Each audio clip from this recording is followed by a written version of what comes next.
আজ দুপুরে রান্না করব মাছের ডিমের বড়াটা করে ঝোল করব আজকে আলু দিয়ে। তো মাছের ডিমের সাথে আমি পেঁয়াজ লঙ্কা আর লবণ হলুদ দিয়ে ভালো করে মেখে নিয়েছি আর দিয়েছি বেসন।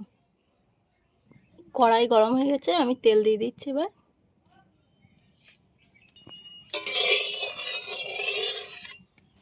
তেল গরম হয়ে গেছে, বড়াগুলো আমি এক এক করে ভেজে নেব।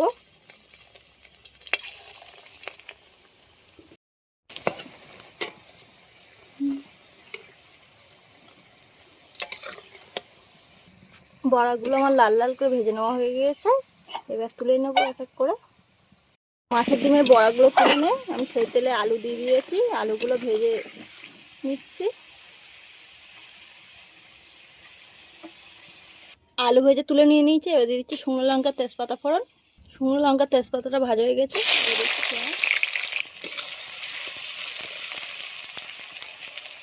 পেঁয়াজ ভাজা হয়ে গেছে, দিয়ে দিচ্ছি বা পরিমাণ মতো রসুনটাকেও ভালো করে ভেজে নেবো। তার সাথে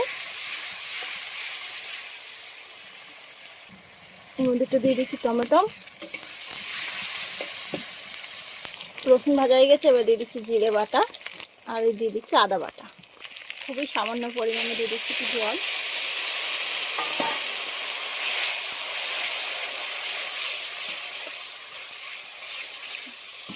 এর মধ্যে দিয়ে দিচ্ছি এবার লবণ, একটু দিয়ে দিচ্ছি মিট মশলা গুঁড়ো, হলুদ গুঁড়ো আর দিচ্ছি লঙ্কা গুঁড়ো।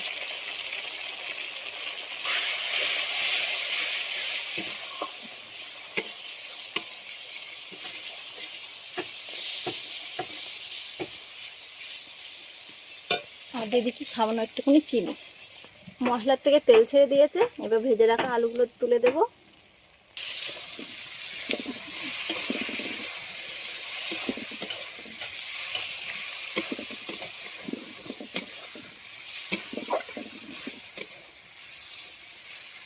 আমার ভালোভাবে কষানো হয়ে গেছে, দেখুন সাইডে তেল ছেড়ে দিয়েছে। এবার দিয়ে দিচ্ছি পরিমাণ মতন জল। জলটা একটু সামান্য একটু বেশি দিতে হবে, কারণ বড়ার মধ্যে জলটা টেনে নেবে।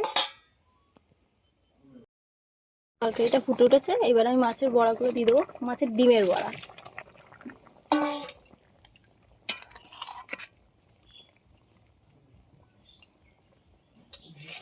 ভালোভাবে ফুটে উঠেছে ঝোলটা, এবার দিয়ে দিচ্ছি একটু গুঁড়ো গরম মশলা। মশলাটাকে দিয়ে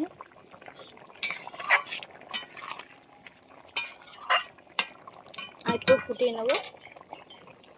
আমার রান্না করা পুরো কমপ্লিট, আজকে ডিমের বড়ার ঝোল।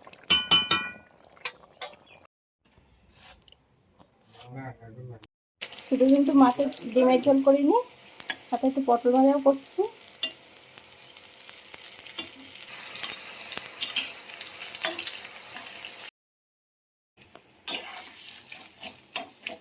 পেঁয়াজে সামান্য একটু লবণ দিয়ে দিলাম।